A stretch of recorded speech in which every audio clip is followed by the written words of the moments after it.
ជួយជាមួយការផលិត cheese ដ៏មានការពេញនិយមនិងមានតម្លៃថ្លៃរបស់អ៊ីតាលី cheese គឺជាអាហារដ៏ពេញនិយមមួយប្រភេទសម្រាប់ប្រជាជននៅតំបន់អឺរ៉ុបវាត្រូវបានគេប្រទះឃើញដាក់លក់នៅតាមផ្សារទំនើបភោជនីយដ្ឋានតូចធំយ៉ាងសម្បូរបែបប៉ុន្តែ cheese ដែលល្អគឺមានតម្លៃថ្លៃវត្ថុធាតុដើមដ៏សំខាន់បំផុតសម្រាប់ផលិត cheese នោះគឺទឹកដោះគោដើម្បីធានាបានថា cheese មានគុណភាពល្អនិងមានរសជាតិឆ្ងាញ់គេត្រូវគិតអំពីគុណភាពនៃទឹកដោះគោជាមុនសិនដើម្បីធានាគុណភាពទឹកដោះគោឲ្យមានគុណភាពល្អគេត្រូវត្រួតពិនិត្យទៅលើចំណីអាហារការថែទាំនិងបរិយាកាសរស់នៅសម្រាប់គោទឹកដោះទាំងនោះជាមុនសិនអ្នកមើលថែទាំត្រូវគិតអំពីប្រភេទចំណីនិងបែងចែកប្រភេទចំណីអាហារសម្រាប់គោទឹកដោះទាំងនោះទៅតាមពេលវេលាជាក់លាក់ណាមួយដោយអ្នកមើលថែទាំងនោះបានដាក់ស្មៅស្រស់ឲ្យវាស៊ីនៅរដូវក្តៅនិងដាក់ស្មៅក្រៀមឲ្យទៅវានៅរដូវត្រជាក់ដោយបានបន្ថែមនៅគ្រាប់ធញ្ញជាតិមួយចំនួនដូចជាពោតឬសណ្តែកសៀងជាដើម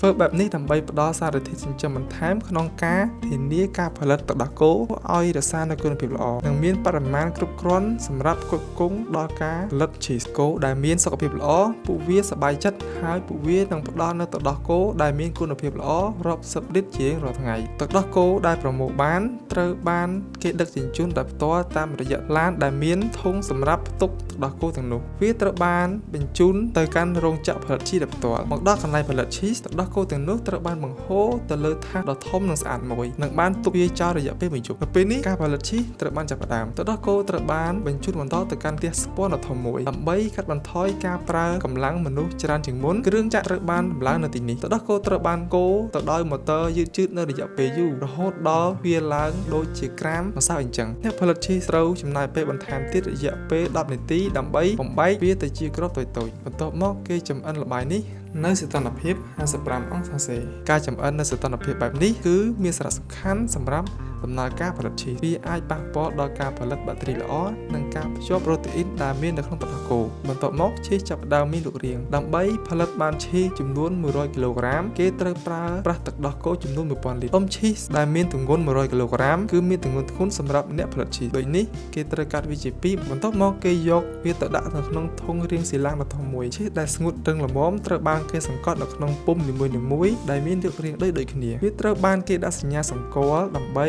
ដឹងរយៈពេលនៃការផលិត cheese រយៈពេល2ទៅ3ថ្ងៃបន្ទាប់ cheese ចាប់ផ្ដើមរឹងហើយវាត្រូវបានបញ្ជូនបន្តទៅដំណាក់កាលបន្តទៀតអ្នកផលិត cheese បានយក cheese ដែលរឹងទាំងនោះទៅត្រាំនៅក្នុងត្បាយទឹកអំបិលរយៈពេល20ថ្ងៃបន្តទៀតការធ្វើបែបនេះមានប្រសិទ្ធភាពក្នុងការការពារការរារាំងការលូតលាស់នៃបាក់តេរីនិងផ្សិតដែលអាចប៉ះពាល់ទៅដល់ cheese ក្រោយត្រាំ cheese ទាំងនោះនៅក្នុងល្បាយទឹកអំបិលរយៈពេល20ថ្ងៃក្រោយមកសម្បកនៃ cheeseចាប់ផ្ដើមរឹងហើយវាមានរសជាតិយ៉ាងសម្បូរបែបបន្ទាប់មក cheese ទាំងនោះត្រូវបានគេស្រង់ចេញរួចទុកនៅកន្លែងដែលមានសីតុណ្ហភាពទាបក្នុងរយៈពេលយ៉ាងតិច12ខែឬអាចច្រើនជាងនេះ